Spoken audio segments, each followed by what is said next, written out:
Hello, hello, hello. Hi, my name is Linda Murray Bullard. They call me the Business Plug. You've just plugged into the Business Plugs Mixer, where we have business conversations with business people for business people. And today is no different. I am so glad you're here, whether you're watching this live or whether you're watching it later in the replay. We appreciate your liking, your sharing, your joining us each week here at 7 o'clock p.m. on the Business Plugs Mixer. Today, you're going to love my guest. Okay, it is the third quarter, and so it's time to have that conversation about finances. Yeah, the one that we don't want to have, right? But we're going to have it, and it's going to be fun. You're going to love Melissa. Melissa's going to come and tell us some things about finances. But before I get to her, I need to tell you about two things, right? So the first thing is, if you are wanting to get into contracts, then I am helping businesses prepare, do the pre-work that they need in order to do government contracting, because there are some stipulations, some things you need to put in play before you jump into that arena. And so I'm here to make sure that before you get to there, right? Before you get to there, that you're in your best suited position so that your business can get government contracts. Yeah, at the local, at the state, and at the federal levels. So those are the three levels. Also, one more thing I want to tell you about August 2nd. So we were supposed to start our business class in July, but as things happen, things come along, things happen as they happen. We moved that class until August the 2nd. August the 2nd at 12 o'clock noon on a Saturday is the orientation day, where we'll teach you about building your own business. You'll see behind me, building your own business. And that's us walking you through all the steps to make sure you check all the boxes. We have a 15-point checklist to make sure that you do everything you need to do to give your business the best opportunity to succeed ever. And so that's what we're doing. We're using the Kauffman Foundation's Fast Track program. If you know about the Kauffman Foundation, you'll know that they're the number one supporters for entrepreneurs in the world. And so we have access to their curriculum, and we're going to use their curriculum to show you how to start a business the right way. So it's called Building Your Own Business, and you can get those tickets from Eventbrite by doing Building Your Own Business Online. And it's 100% online course. You meet for 3 hours, 8 weeks, and we get your business out of your head and into your life.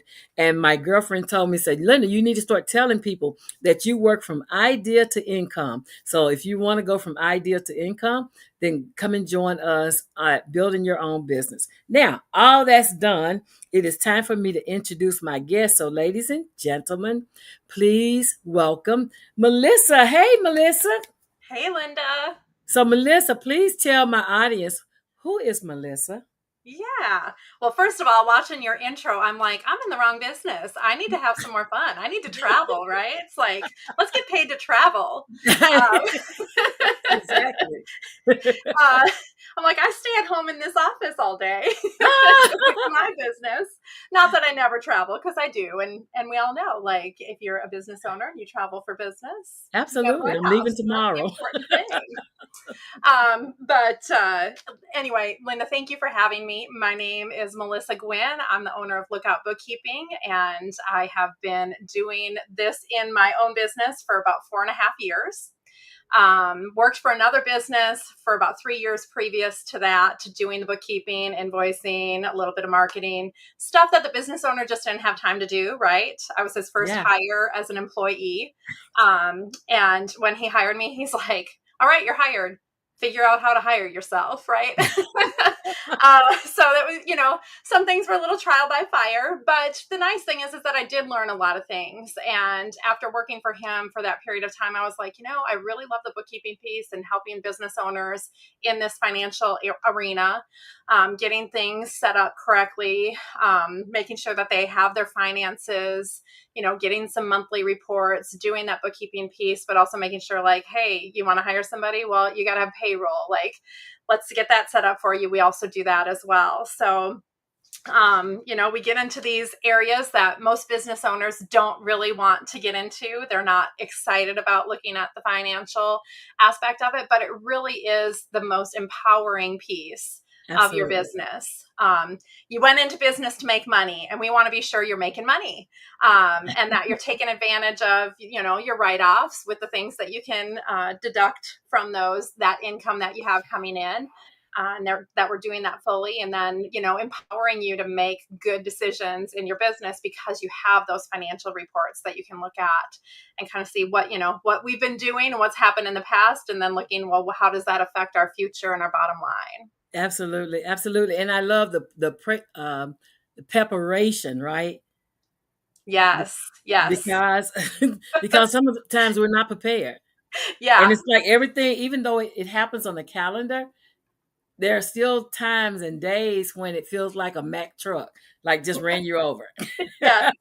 Especially if you're not, like you're not doing it. I always say, like, somebody has to do the bookkeeping, and if you're not doing it, then you got to have somebody who's going to do it for you, right? Exactly. And as you mentioned earlier, like it's Q3, right? Like, we're on the second half of the year, and so if you're looking at it in your business and you're like, yeah, I haven't really looked at my financials for the last 6 months, or as some people who have come to me real recently, I've gotten a few referrals, like, they still haven't filed 2024. Their 2024 bookkeeping isn't done yet. We're working through that with them to get that filing completed before the extension deadline.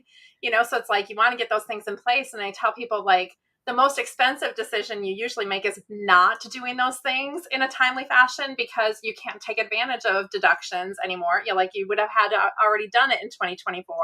And Right. so when we're keeping up with things in a timely fashion, then we're able to take advantage of more of those deductions and make better decisions as we go week by week, month by month, throughout the year in our businesses. Absolutely. I teach data-driven businesses, right? And so it's Yes. important for them to have the data as opposed to the emotions. And so we talk about the data, the financial data more than anything. Talking about those three financial reports that lenders, partners, people require, like having your P&L Mm-hmm. and knowing what your P&L says, and then also looking at your cash flow statements, and then looking at your balance sheet to make sure everything is like what it should be. So you're Yes. not upside down and surprised. Yeah. And a lot of times I'll tell people, like, your profit and loss statement is showing you how you're making money, right? Your Yeah, cash flow statement is showing you where it's going. exactly. So because a lot of times people are like, I had one client call me one day and he's like, Melissa, why in the world does my profit and loss statement show that I made $45,000 last month, but I have $5,000 in the bank? Right? Like, and I'm sure you've heard similar questions, Linda, Oh right? yeah. Like, Oh yeah. like, how's this possible? And I'm like, you got to look at your cash flow statement. That's going to show you. I'm like, you own all these vehicles in your business and you have a loan on them. When you pay that loan, it's not an expense, but it's money that went out of your business. So you have Yeah. to be able to account for those things. And so, yeah, understanding like how those three documents link and having them, because like you said too, if you want to go to the bank and get a loan, they're going to be like, hey, we need to see your financial records. And I know I have clients too that throughout the year, I have one just the other day asked me, hey, I need up-to-date financials for the bank to continue to secure a line of credit, Absolutely. because they renew. They're not a forever thing. They One may be time, yeah, 2 years, one and done. yeah, maybe 3 years or 2 years, or, but you're having to renew those things, and based off of your financials, they may say yes or no. So yeah, having that stuff all in place, so you're not scrambling at the last minute, is just, I mean, you can sleep better. Like, you want to Absolutely. be a business owner that sleeps better, and I want you to be Exactly. too. Exactly. And the thing about it is, once it is empowering to know your numbers, right? Because a Yes. lot of people don't expect business owners, especially female business owners, to know your numbers. And so in our course, even we talk about, we go through those three primary. We tell them there are more that you need to be aware of, but Hmm. get these three primary exactly how they work, what information is on them, and understand. We give them a basic knowledge, but then we send them to an expert like you and let them get deep into the weeds so that they can understand what their financials look like and how they control them. Because a lot of Yeah. times it's the business dragging the person as opposed to the person steering the business. Yes. I was going to say, empowering the business to Yeah, empower them, yeah, yeah. like, you want, I say a lot of times, like, you didn't start your business to not make money. You started it to make money. Yes. And we want to see that happening for you. But if we don't have numbers, we don't know where the problem is. Like, I have one client who works in the services, in home services, as an HVAC repair person. And he's like, we need to look at this. Like, I feel like I'm not making as much money. And he wasn't. Well, his cost of goods had gone up, but his pricing hadn't Pricing, gone up to pricing. I match, know it right? when you And said so, that. yeah. And but if you're not looking at your financials every month and looking at those comparisons, like, I will always send my clients profit and loss by month. So you can see month to month, and I'll review that. And if I see big changes or things that I'm like, this doesn't look quite right, I'll mention it even and be like, hey, have you evaluated your pricing lately? Like, you might need to make a little increase or make some changes because your income is decreasing, but your gross revenue is, increasing, right? Yeah, It's like, okay, that shouldn't be happening, right. So yeah, pricing And those I things. love that. I love that you do that with your clients because so many people hire financial people and they only hire them to do bookkeeping or they only hire them to do taxes or they don't have financial conversations with the experts that they've hired. Yeah. And Well, but so too, not all bookkeepers are created equal, just like any other, not all doctors are created equal or, anything. So not all bookkeepers are going to do that or even understand all those things, mm, right? And it's taken me some time. I've grown as a professional as I've done this year after year after yeah, year. And so that allows me to be able to look at those financials and be able to speak into it even yeah. more than when I initially started. But not all bookkeepers want to get into that. And I'm like, but that's really where the money, like, the rubber meets the road with your finances, is having somebody Absolutely. who can understand and give that feedback so that you can make yourself better too. I think that's what makes the financial people who are worth their weight in gold. I think that's what sets them apart is they're not only do they do a good job in bookkeeping or in tax filing or in whatever it is they do, but also they're able to have financial conversations because these business owners, for the most part, don't understand that part of business. And so if you are dealing with a financial person and they can put it in layman's terms where you're understanding, it is a win-win Yeah. relationship when both of you can understand the numbers and both of you can have intelligent conversations. Some of the people, the businesses that I've dealt with, and I'm from idea to income, right? So these people haven't started a business before. They haven't had the experience of financial literacy to that level. So they're brand new and they don't know what they don't know. They only Yes. know that they learned how to do this trick or this trade or this product or whatever, and they know how to do that very well. But in keeping a business sustainable long in the long term, you have to understand the numbers and you have to be able to look at the numbers and know what the numbers saying to you. Yeah. And I feel like so often, and I did it when I started my own business too, right? Like, you're like, well, I'm going to charge this amount. That should be enough, and you're not remembering, I'm going to have overhead and I'm going to have taxes and I'm going to have, all these other things that I'm going to have to pay for. And I can't pay it when I'm only charging $35 an hour, And right? Like, schooling, right? And your like, increase. I mean, you still have to stay abreast of all the tax laws, so you still yes, have to have schooling, and yeah, schooling is not cheap. no. And so, yeah, so I tell people a lot of times, you're really good at what you do and you can offer that service, but you have to figure out what you really need to charge for that service in order to make it a business, right? Absolutely. And a lot of times it's, you have that price and you need to double it and you need to double it again in order to actually have a business that's going to sustain. That's Um, a, I hear people say, "Well, I'm going to open my business, and if I make 40,000, then I'm going to make 40,000." What they don't understand is they make 40,000, but they also have insurance, they also have taxes, they also have other things that go with that 40,000, and they don't make concession for those. And yes. so, yeah, and so when you're telling me I'm going to quit my business so I can make what I make in corporate, or I'm going to quit my business for what I made on my job, they don't understand all the hidden costs that are there No. that they're incurring, but they're not aware of. Yep. And you don't realize it when you're working a W-2 job. Right. Because you get your paycheck, the taxes are taken out, everything's taken care of. And it's like when you start a business, no, your taxes aren't taken out. You got to pay those yourself. You got to make those estimated quarterly payments. Yep. That are everybody's favorite, right? And you got to do that based off of good financials. And if you don't have any good financials, you have no idea what to pay in estimated, right? Like, exactly. So it's just you're chasing your tail if you don't have that stuff set up, and it can make it just really hard, a lot harder than it should be. But yeah, you can love what you do and decide to create that business, but if you don't have all this other information in order to make it viable so that you know what to charge and that is going to cover all your expenses and still pay you, right? Like, you're not wanting to trade your job for another job to make less.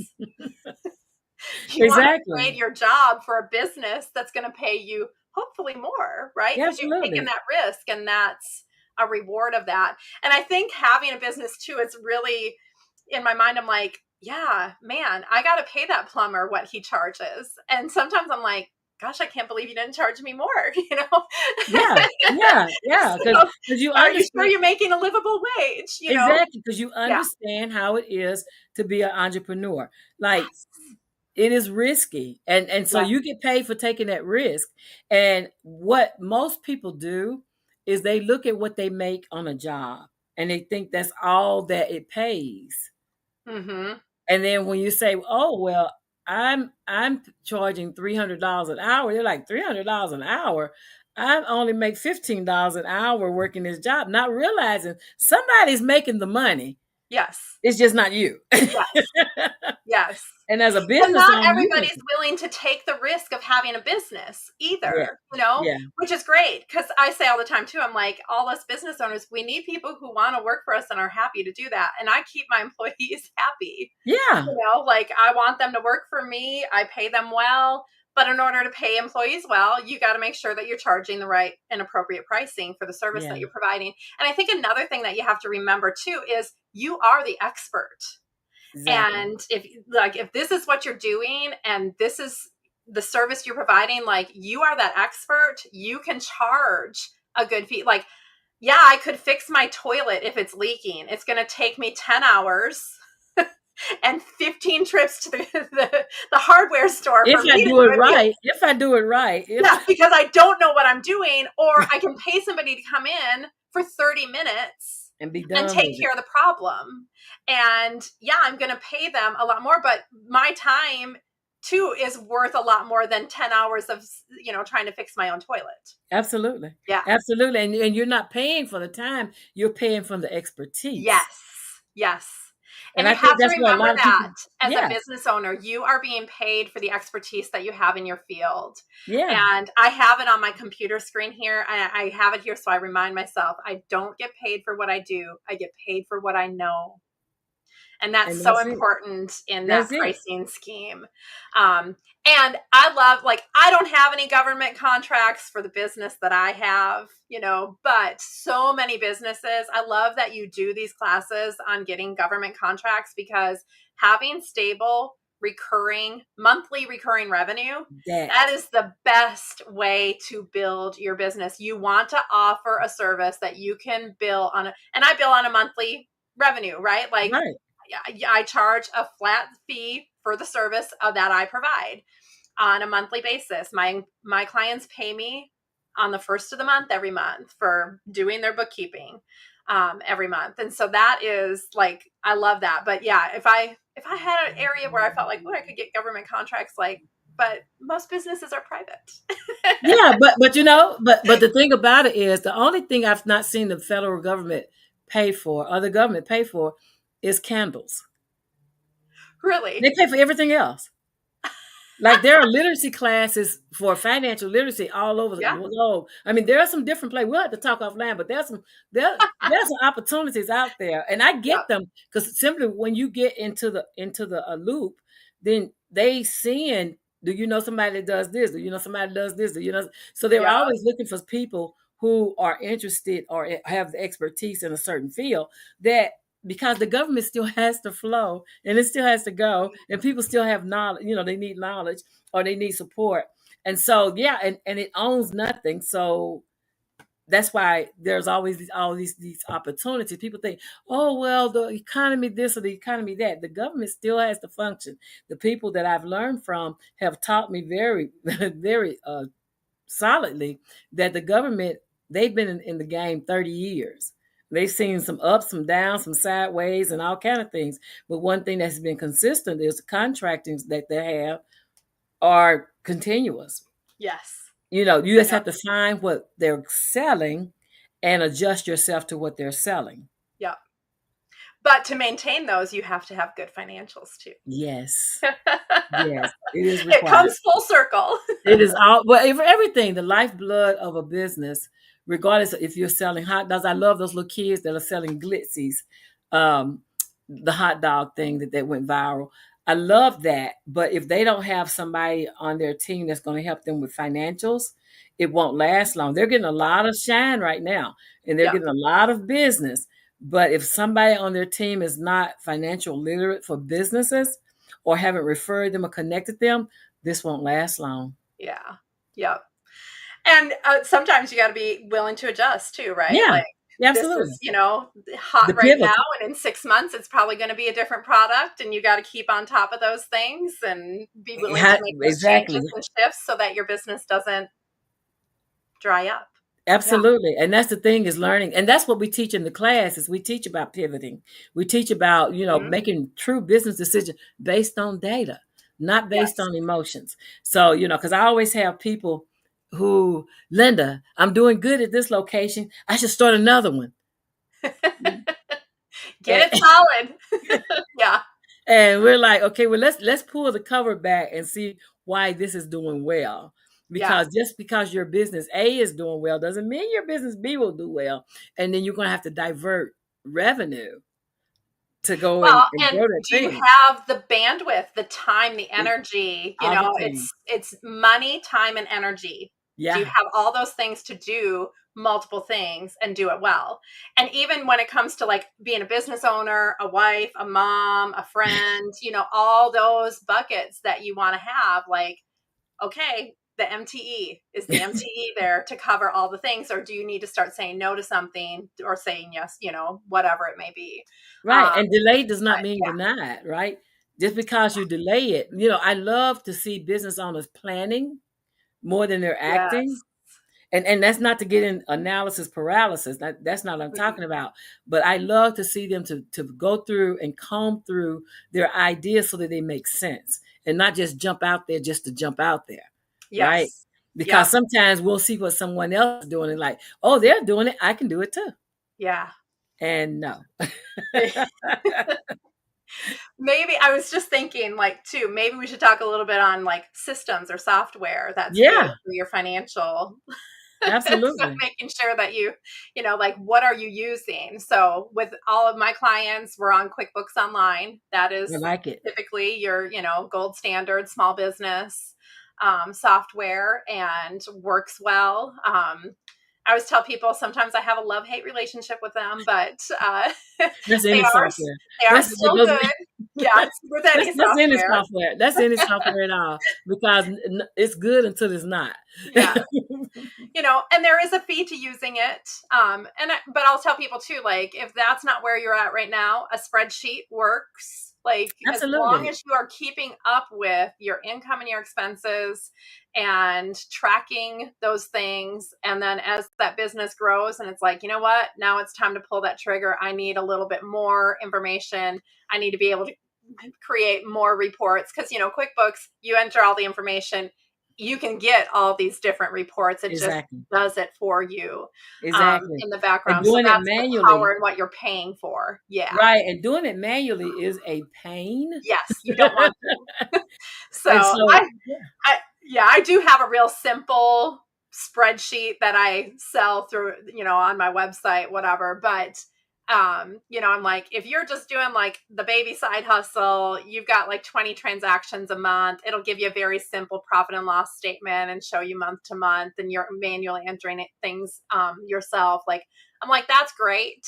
That is You can gold. use But that. that is a place to start. So Yes. anyone watching this, that'd be a wonderful place to start. If because the one thing that keeps when people come to me wanting to do contracts or wanting to get funding, the number one thing that they seem to have not really ironed out is financials. Yes. And for whether you're getting contracts, whether you're and that's contracts corporate or of government, whether you're getting funding, that you're going after loans or grants or whatever contracts, you still need to have your finances where you understand them. Yeah. Or they want to see, what is your projection for, annually for what you're doing, right? To And get you want to make sure financing if you're, you want to make sure that your finances are given a true picture yes. of your expenditures and your income. Like, Yes. because once you put it out there, we don't use guesstimations. We use real numbers. Yeah. So it's important that your numbers be truthful for you. So you Yes. will need a financial person. If you're not that person yourself, then you'll need to hire a financial. That's why I said that spreadsheet you talk about Yeah. is a great, and that's on your website. They can It is. contact you to get that. Yeah. I Yeah. love It's it. on my I love it. website, lktbook.com. I love it. Oh gosh, I had another thought and now I'm like, it's gone. I can't remember what I was going to say. I hate that. Oh, but that's called age, and we're good. It happens quite regularly over here, and But I just we're keep it not that going, keep old it yet. going. Hey, but Um, that's okay. It starts like that. It happens every now and then. Then it becomes daily, and you just forget. Whatever it is, what it is. yeah. I used to make Oh, concessions I for know the what I was midnight. going to say. You went into business to do what you do, like Yeah, a plumber, a home inspector, yeah, whatever. Yeah, a restaurateur, whatever that may be. Somebody who travels all the time and blogs about it. But you didn't probably go into business to do bookkeeping, right? Like, so I say this all the time. I'm like, you didn't start your business to be a bookkeeper, but we did. mm, I love it. I love it. So if you're not doing it or you don't want to do it anymore or that type of thing, like Or you need to that's do what it. that's what I went into business for. And like, I'm redoing my website right now, right? I am hiring somebody to do that because I didn't go into business to do a website and I don't know what I'm doing. So, if you, like I said, you're first starting off, you can do that spreadsheet. And I think it's really good for business owners to do that because it gets you in your numbers and it Absolutely, gets you realizing where money's coming in and going out. But then after that, as it grows, it's like, yeah, that's a task where it's like, let somebody handle it for you and you focus on growing that business. absolutely, Yeah. absolutely. And I love though, and I'm like you. I think the first year or two, and maybe even three, businesses should do it themselves, just so they see where all the buckets are. Yeah. And they understand how all the buckets interact with one another, Yeah. right? So they have a great financial knowledge about their business.